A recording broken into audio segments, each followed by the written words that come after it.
Olá pessoal, vamos de mais notícias do São Paulo, mas antes não esqueçam de se inscrever no canal e deixar o like. O São Paulo venceu o Botafogo no Morumbis e embalou antes de enfrentar a LDU em Quito pelas quartas de final da Libertadores. O resultado trouxe confiança ao elenco e deixou Hernan Crespo com vários pontos positivos a destacar na preparação para o duelo. Apesar do bom momento, a lateral esquerda virou motivo de atenção. Enzo Dias deixou o jogo no intervalo por um entorse no tornozelo, e Wendel, seu substituto, atuou até o fim mesmo com dores no adutor da coxa, criando dúvidas sobre a posição para o confronto internacional.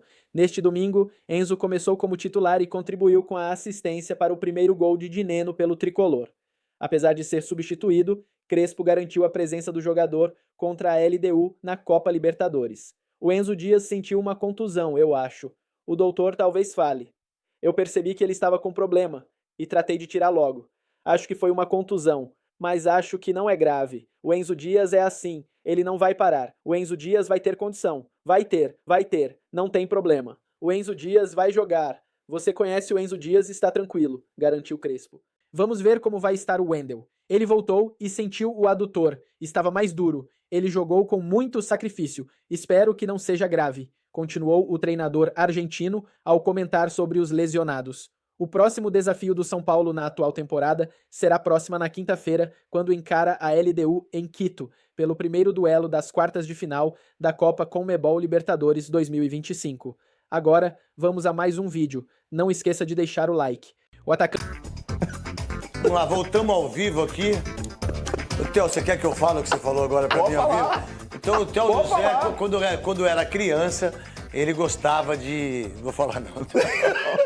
Um dia eu vou falar isso aí. Não, isso não é nada, não. Eu pensei que você ia falar o que ele falou aqui. Não, quem? Agora, quem tava trocando ideias aqui agora. Não, mas essas coisas nojentas que você falou? Não, eu não falo. É como ser um Pinóquio. Como que ele é Pinóquio? Você viu o que ele fala? Nós só pergunta pra Marina, que é a única série. Tá guardado, Theo. É a única série aqui. Tá guardado. Como é que é? Tá guardado dos anais aqui. Mas eu tô ouvindo. Ô, Rosenberg. Então, mas sabe como foi isso? Calma, Theo José. Rosenberg, você direto do Morumbi. E o Stefano também, os dois aí, rapidinho, hein? A gente tem 7 minutos aí. Vamos lá. O Rosenberg fica com o São Paulo, o Stefano com o São Paulo, o Rosenberg com a equipe do Botafogo, é isso? Tanto faz? Vamos lá. Ô Rosenberg, o que você viu do São Paulo aí que consegue vencer o jogo? Importante, 3 pontos no Morumbi. Tudo bem, Neto? Um abraço para você, para todo mundo que está no estúdio, em casa. Grande vitória do São Paulo 1-0, construída logo no começo da partida, né, com o gol do Dineno, né? O Dineno marcando o seu primeiro gol com a camisa do São Paulo nesta tarde e noite aqui no estádio do Morumbi, diante de 38 mil torcedores, né? O Botafogo veio com uma formação teoricamente mais defensiva, 3 volantes, né? Mas de qualquer maneira não conseguiu incomodar o São Paulo, na minha visão, principalmente no primeiro tempo. Tanto é que o Rafael só foi fazer uma defesa, Neto, aos 35 minutos do segundo tempo. O Botafogo até teve uma chance para empatar aos 15 minutos do segundo tempo, mas a bola acabou saindo pela linha de fundo. Efetivamente, defesa do Rafael só aos 35 minutos do segundo tempo, né? O São Paulo que permanece muito perto do G6, está na 7ª colocação, tem a mesma pontuação da equipe do Botafogo, e o Botafogo segue tentando se encontrar, né, Neto? O Botafogo eliminado da Libertadores, eliminado da Copa do Brasil e agora perde para a equipe do São Paulo. Eu vou passar para o Stefano e a gente... Se você permitir, evidentemente, porque é você que manda no programa, a gente continua com esse bate-papo. Ô, Rosenberg, sou eu que chamo ele, eu que sou apresentador, eu chamo o cara. Agora você quer fazer, então tá. falar e já quer chamar. Quando você tiver, você chama. E é craque Neto pra você. Pros outros aqui, pra você é craque Neto. Aí, Stefano, conta pra nós aí o que tá acontecendo aí no Morumbi. Craque Neto, é isso que o Rosen falou. São Paulo teve uma vitória muito tranquila, conseguiu dominar o meio de campo, né? O Rosen já falou, foram 3 volantes, Danilo jogando pela direita, aonde saiu o cruzamento do primeiro gol do Dinero e o único da partida, né? Cruzamento do Enzo. Os 2 laterais de São Paulo, inclusive, jogando muito bem. Mas o torcedor aqui nas arquibancadas, em nenhum momento, achou que o Botafogo pudesse incomodar o Rafael, né? E foi assim. Botafogo até tinham passes concluídos, né? 80%, até um pouco mais durante a partida, mas quando chegava perto do gol, caía bastante essa porcentagem. O São Paulo que tem uma semana agora corrida, viu? Vai enfrentar nesse meio de semana pelo jogo de ida pelas quartas de finais da Libertadores, a LDU em Quito, então viaja na quarta-feira, treina de manhã para viajar na tarde, para chegar com tranquilidade, chegar com calma, se adaptar à altitude. São quase 3.000 metros, né? Um pouco menos do que os brasileiros estão acostumados ali. Mas aí o São Paulo depois enfrenta no final de semana o Santos. Então uma semana corrida, jogo hoje, vitória importante, mas o foco é na Liberta a partir de agora, craque. Vamos lá, o Stefano de Mônaco aí, bonito pra caramba, repórter bonito e filho de gente rica. Vamos lá, Rosenberg, conta pra mim em relação ao São Paulo, dos jogadores que estão machucados e que tem que voltar a jogar, não é verdade, Rosenberg? Principalmente em relação ao Oscar, né, Neto? A certeza é que o Oscar, muito provavelmente, né, deva voltar na segunda partida contra a LDU das quartas de final da Taça Libertadores da América, no dia 25. Para essa primeira partida que o São Paulo fará esta semana lá no Equador, o Oscar ainda não tem condições de jogo. Mas todo mundo já voltou, né? O Arboleda voltou hoje, o Marcos Antônio também voltou hoje, o Alisson também voltou hoje. Quer dizer, o São Paulo praticamente completo. A gente fica na expectativa do Oscar e do Lucas. Em relação ao Oscar, se fala que muito provavelmente para esse jogo contra a equipe da LDU, ele já terá condições do jogo da volta, que será realizado aqui no estádio do Morumbi. Inclusive, Neto, se você me permite, o São Paulo até mudou a programação para o jogo contra a LDU, iria na terça-feira para o Equador, mas agora mudou, vai chegar somente na quarta no Equador, até porque em Quito existe altitude, né? Então o São Paulo não quer se expor muito a essa questão da altitude, viaja na terça-feira e chega na quarta-feira à capital do Equador para esse jogo importante contra a LDU. Craque, Neto. Rosenberg, você já fez matérias em altitude?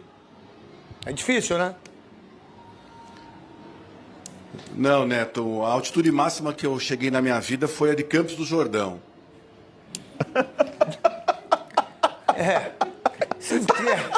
Tá bom, tá bom, tá bom, tá ótimo. Não, deixa os dois lá. Quem mandou tirar? Eu mandei tirar, pô. Pô, que conversa, vou ficar tirando, botando o dedo aí. Toda hora bota esse dedo aí, pô. Aí, Stefano, pra você não, né, Stefano? Você não foi só pra Campo do Jordão, né, Stefano?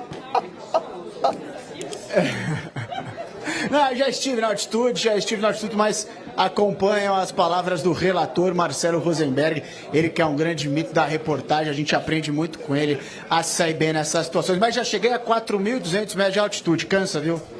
Não tenha dúvida. Um abração para vocês dois. Muito obrigado pela presença de vocês, direto do Morumbi. O São Paulo, ele passa na Libertadores, meu querido Quesada, Marília Ruiz, Godoy e grande Theo José.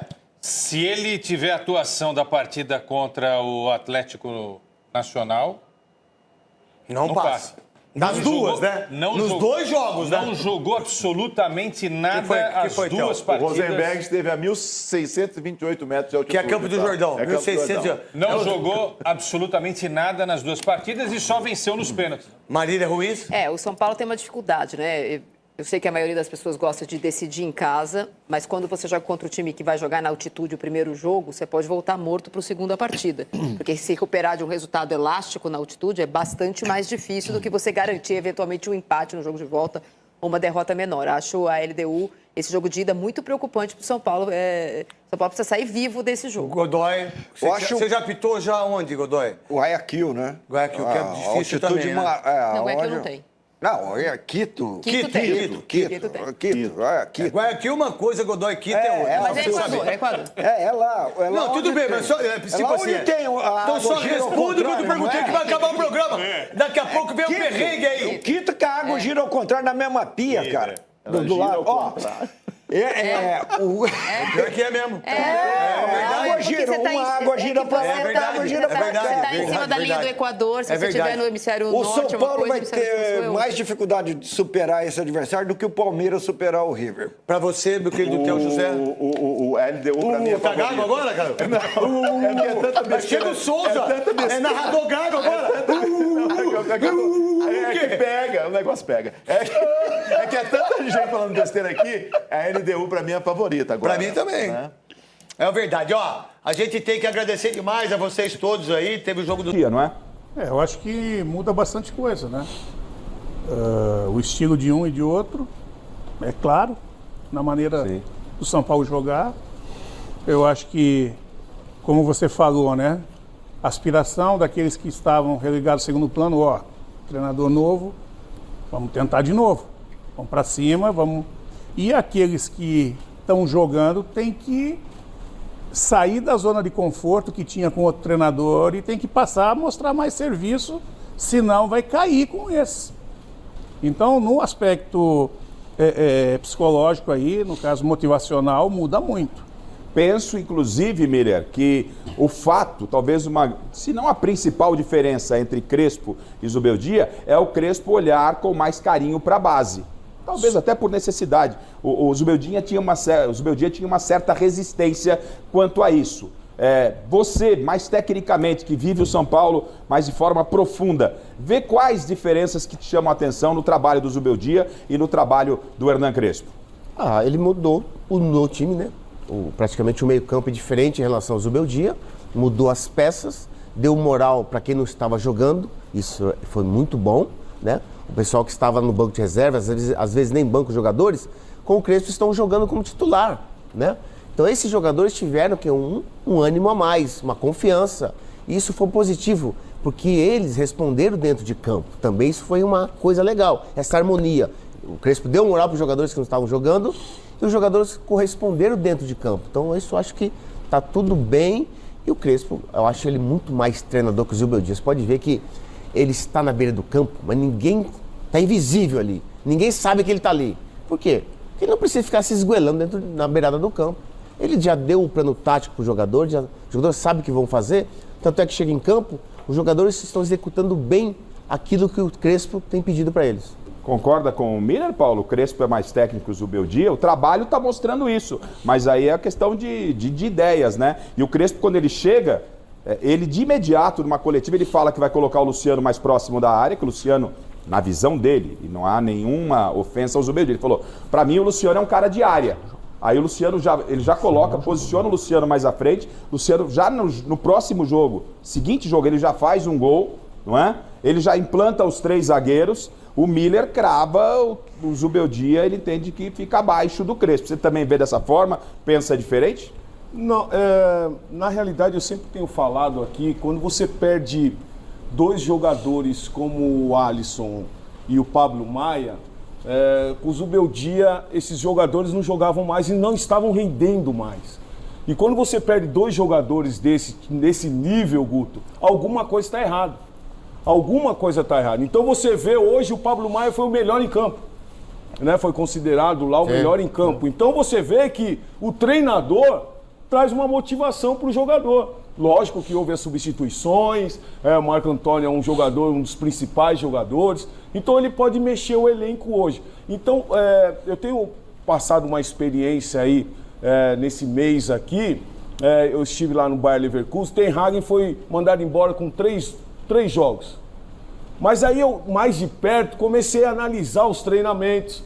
Então, se o treinador chega no clube, achando que sabe tudo, estava até comentando com o Guto sobre isso. Se o treinador chega no clube e pensa que sabe tudo, não, é uma outra cultura, é um outro momento. Vai lá, pergunta, como é que tá, o que está acontecendo. Entra na cultura. E é isso que o Crespo fez. Né? Ele começou a entender o que estava se passando dentro do vestiário. E consegue, né, Guto, fazer uma equipe muito competitiva. O Guto está até querendo falar.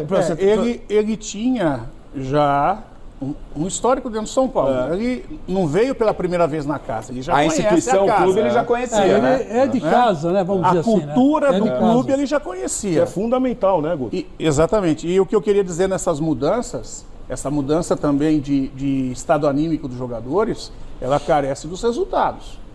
Porque essa motivação, ela vai até dali a pouco ali, da frente. Se o resultado vem, carrega o tiro grupo curto, junto. né? É tiro curto. Exato. Se o resultado vem, aí vai junto. Entendi. Aí embala. Se o resultado não vem, aí parou por ali. Aí a mudança foi só até ali. E talvez uma outra mudança que chamou a atenção, além desse... Só como detalhe que eu pincelei aqui, o fato do Luciano já na cabeça do Crespo ter que ser colocado um pouco mais à frente, são os 3 zagueiros. Deixa eu saber, inclusive, do Salazar. Mas, Rafael, só um detalhe, um detalhe interessante é o seguinte, Pra você ter uma ideia, hoje o Luciano não jogou, o Lucas não jogou, Ferreirinha poupado. Ferreirinha não jogou, Luiz Gustavo. Ferrarese no banco. Quer dizer, Arboleda entrando. 6 jogadores titulares não jogaram.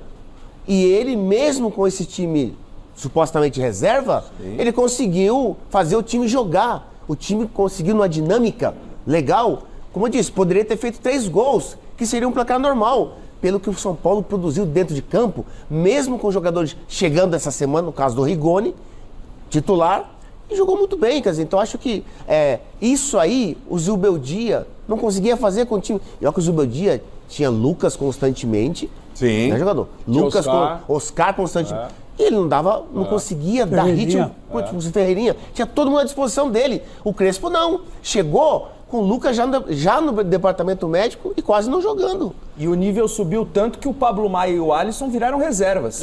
E até pouco tempo atrás eram titulares incontestáveis. Exatamente. E acho que outro problema bom para o treinador, que o Crespo deve ter, vou até perguntar para o Salazar, é na zaga, porque ele joga com 3 zagueiros, né, Salazar? Mas ele teve hoje a volta do Arboleda, a estreia do Tolói, a reestreia do Tolói, e parece que ele tem agora, então, 5 zagueiros já para a próxima quinta-feira contra a LDU. Fala um pouquinho pra gente do Tolói, que acho que jogou até os 90 minutos, foi o tempo todo, né? Na volta do Arboleda esperava-se que o Tolói saísse, porque estava voltando agora, reestreando, e não, ele manteve o Tolói. Fale um pouquinho da estreia do Tolói e também desses 5 zagueiros que agora brigam por 3 posições entre os titulares. Pois é, Garrafa, a estreia do Rafael Tolói agradou todo mundo por aqui. Todo mundo gostou bastante, condicionamento físico, mostrou que consegue jogar, que está em forma, que pode ajudar. Jogou como zagueiro caindo mais pelo lado direito. O Arboleda entrou no segundo tempo ovacionado pela torcida, cheio de moral com a torcida. E o entendimento é que todo mundo pode jogar. O trio titular, comenta-se por aqui, que o trio titular é Arboleda, Alan Franco e Ferrarese. Os 3 titulares, em tese, são esses. Agora, o Rafael Tolói já chega pedindo passagem. O Sabino entrou e entrou bem hoje. Saiu daqui tão elogiado que veio para a Zona Mista para dar entrevista. Então, assim, há uma dúvida, mas em tese, o trio titular é Arboleda, Alan Franco e Ferrarese. Ferrarese que não jogou hoje. Agora vou rapidamente passar uma informação de última hora para vocês. O problema maior mesmo vai ficar pela lateral esquerda. O Enzo Dias teve uma entorse no tornozelo esquerdo durante o primeiro tempo e saiu no intervalo. Entrou no lugar dele o Wendel. O problema é que no segundo tempo o Wendel teve um desconforto no músculo adutor da coxa esquerda. Conclusão, se os dois não reunirem condições de jogar, só vai sobrar o garoto Patrick, aqui revelado pelas categorias de base do São Paulo, com poucos minutos no time profissional. Então, a lateral esquerda é um problema nesse momento maior até do que a zaga, que aí é uma dúvida, mas cheia de opções para o Crespo escolher. Aí, Salazar, que daqui a pouco eu quero saber se o Oscar tem possibilidade de voltar, como é que está a situação do Lucas. Você vai atualizar a equipe aqui, o nosso telespectador, sobre esses jogadores. E atenção, você segura aí, que daqui a pouco nós vamos falar da atmosfera do São Paulo na Libertadores. Eu disse aqui a semana passada que vejo com muita possibilidade de termos o São Paulo na final da Libertadores, mesmo tendo um Palmeiras pelo caminho. Calma, eu estou dizendo que é palpável, não estou dizendo que é fácil. Tem LDU, tem Palmeiras ou River, a coisa é complicada, mas acho palpável. Ô Guto, quando você tem uma zaga formada, como é a do São Paulo, não é?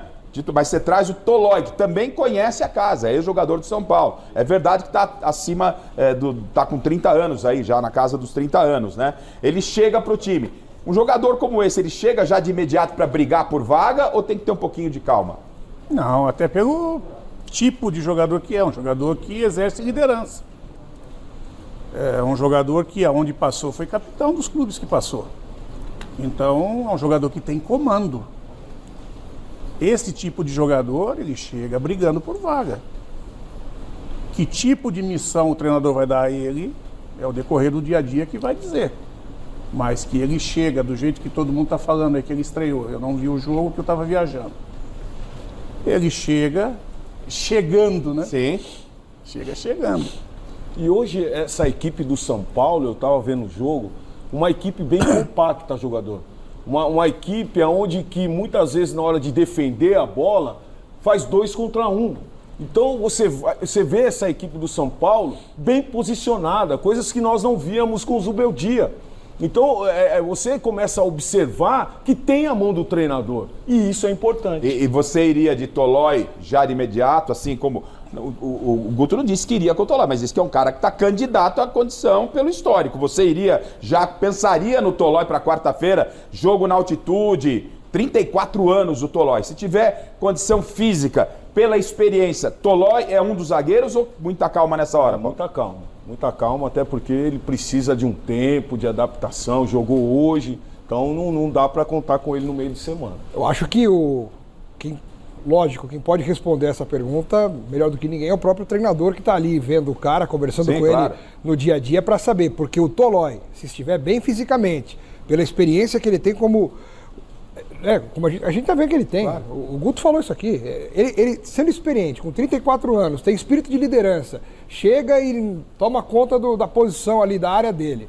Pô, acho que se ele estiver bem, tem que jogar, cara. Como você botar um Tolói no banco? O Abel costuma segurar um pouco os jogadores quando chegam, porque ele entende que os jogadores, independentemente de quem seja, de que patamar seja, tem que entender como o time joga, qual é a dinâmica. Para uma reestreia, como foi hoje, pensando no tamanho do jogo de quinta-feira, é arriscado colocar? Tem que esperar mesmo um pouquinho ou dá para ir? O Tolói é uma questão de tempo ele ser titular. É isso aí. Ele é um grande zagueiro. Ele é inteligente. Não se questiona. Ele lança lá de trás perfeitamente, ele não erra passe, ele não dá bote errado. Além da experiência, ele é bom zagueiro. Qualidade, né, e fisicamente ele tá fininho. E pra quinta? E foi o primeiro jogo em 4 meses. O último jogo havia sido no final de maio. Foi bem, né? Ele faz pouca falta, né? É claro que quinta-feira é uma outra coisa. Eu acho que ele vai com esse trio aí que já vinha jogando, mas o Tolói, com certeza, naturalmente, gradativamente, ele vai virar titular porque ele veio para isso. Mas sai quem? Ferrarese. Ferrarese? Tem que jogar o Tolói, o Arboleda e o Alan Franco. Concordo. Algumas situações aí, né? Uma coisa é ele chegar na condição de brigar por vaga. Agora o jogo é logo ali. Ele está no processo de adaptação, de readaptação. É um novo clube que ele saiu agora há pouco. É uma nova equipe, uma nova metodologia, ele tem que se adaptar a tudo isso. E quanto à qualidade dele, ainda a gente entra que ele estava jogando num mercado, num país, que é dos principais em termos de construção de defesa, de zaga. A Itália, em termos de posicionamento, é dos melhores mercados. Quem consegue jogar o tempo que jogou na Itália, que jogou o Tolói, não tem como não ter qualidade de posicionamento e qualidade de enfrentamento como zagueiro. O Fini, prepara então já o material, deixa posicionado, o material é bem legal. Estou falando porque a gente já viu o material bem legal que a gente preparou para vocês, e principalmente para você, torcedor São Paulino, do São Paulo na Libertadores, tricampeão da Libertadores, tricampeão do mundo. São Paulo é muito grande, então separa esse material, só que antes, para a gente entrar definitivamente no jogo de quinta-feira, deixa eu perguntar para o Salazar sobre outro que reestreou. O Tolói meteu até uma bola na trave, não é isso, Salazar? O Rigoni, Garrafa. Rigoni, me desculpe.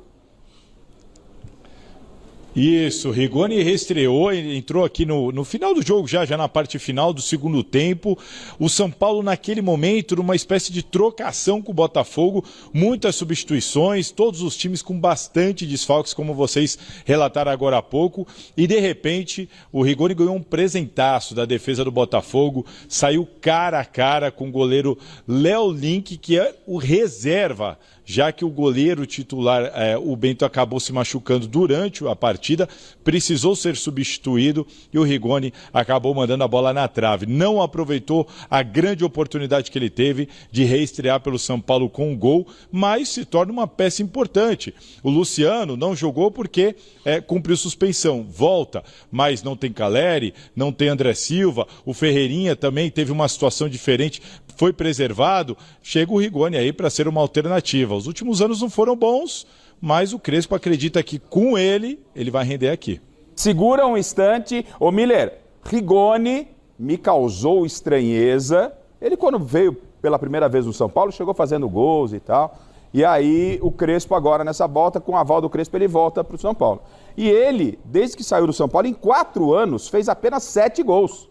Me chamou muita atenção do que você viu hoje. E põe o lance pra gente, Fini. O lance do Rigoni já na reestreia, metendo a bola na trave. Faltou caixa, foi falta de sorte. O que aconteceu que essa bola bateu e beijou a trave, Miller?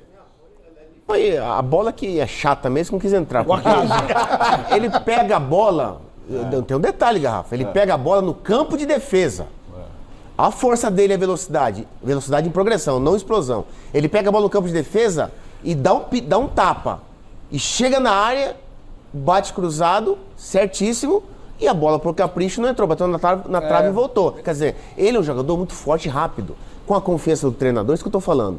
Ele, com o Crespo, na primeira passagem dele, ele era artilheiro do São Paulo. Todo jogo ele fazia gol. Agora, Miller, eu não vou me furtar de fazer a pergunta pra você, não. Não é porque você é parceiro, porque você é amigo, porque você é campeão do mundo, né? Porque você tem um histórico maravilhoso, mas não vou me furtar de fazer a pergunta. Como é que o senhor conhece uma bola chata? Porque não existia bola chata pra você, Miller. Não, veja bem, na verdade, o Rigoni ali, ele errou o chute. E a bola tomou efeito. Tô meio mascado, né, Xará? Esse efeito que fez ela bater na trave, entendeu? Mas ali eu acho que ele fez praticamente quase tudo certo. Não vai faltar oportunidade, porque o Rigoni, eu sempre gostei dele, né? Eu achei um absurdo ele sair do São Paulo, como saiu, porque ele tava jogando bem. Ele era o artilheiro do time. Mas que é estranho ele ter feito só 7 gols em 4 anos, é estranho. Ele fez 7 gols e 7 assistências. Mas tem o aval do treinador. Então, já que temos um treinador aqui... Claro. Né? O aval é importante. Nós podemos observar o Luciano. É isso. O Luciano até outro dia estava quase querendo sair do São Paulo. Mas, é outro jogador. Pela coletiva do Crespo, esse aval não é tão aval assim, porque perguntaram para ele qual que era a influência da chegada do Rigoni, a influência dele, e ele falou, nenhuma, eu sou igual um piloto de Fórmula 1, me dão um carro e eu tenho que pilotar da melhor forma possível. E outro detalhe, você pode ver, o Rigoni estreou hoje, o Tolói, eles entraram e jogaram bem, por quê? Porque o time hoje tem uma cara. Tem uma identidade, o Guto sabe disso. Quando o time tem uma identidade, o jogador entra, não sente muito. Por quê? Porque o time já tem um estilo de jogo. Além de Dante Ferreirinha, destaque do São Paulo em 2025, entrou na pauta do futebol europeu. O jornal turco Sabah publicou nesta quinta-feira que o Beşiktaş avalia a possibilidade de avançar por sua contratação. A especulação, no entanto, ainda não encontra respaldo entre clube e jogador. Segundo a publicação, o Beşiktaş estuda formalizar uma oferta pelo atacante antes do fechamento da janela de transferências da Turquia, que se encerra já nesta sexta-feira. Caso o negócio evolua, Ferreirinha não voltaria a vestir a camisa do tricolor. Em contato, a diretoria do São Paulo e o staff do atleta negaram qualquer contato ou sondagem oficial até o momento. Ambos reforçam a continuidade do camisa 11 no elenco ao menos até o final da temporada, descartando por hora qualquer negociação em andamento. Ferreirinha tem contrato assinado com o São Paulo até 31 de dezembro de 2027. O tricolor é dono de 65% dos direitos econômicos do atleta, enquanto os outros 35% estão divididos entre empresários e clubes formadores. Esse fator pode pesar em caso de oferta oficial, já que não todo o valor ficaria nos cofres do Morumbi. Em campo, o atacante vive bom momento em 2025. Ele já soma 37 jogos na temporada, totalizando 2.002 minutos com 7 gols marcados neste período. No geral, desde sua chegada ao clube, já disputou 86 partidas, anotando 15 gols e se tornando peça relevante no sistema ofensivo. O interesse estrangeiro também reflete a valorização do atleta no mercado. Ferreirinha tem chamado a atenção pela regularidade e pela capacidade de atuar em diferentes funções no ataque. No entanto, no São Paulo, é visto como jogador estratégico para o planejamento de longo prazo. Com a janela turca prestes a se encerrar, a possibilidade de uma negociação relâmpago não está completamente descartada, mas, até aqui, parece distante. A postura oficial de São Paulo e do staff de Ferreirinha é de tranquilidade, com foco total na sequência da temporada e na luta por objetivos esportivos. E você, torcedor, o que acha da situação de Ferreirinha? Deixe sua opinião nos comentários.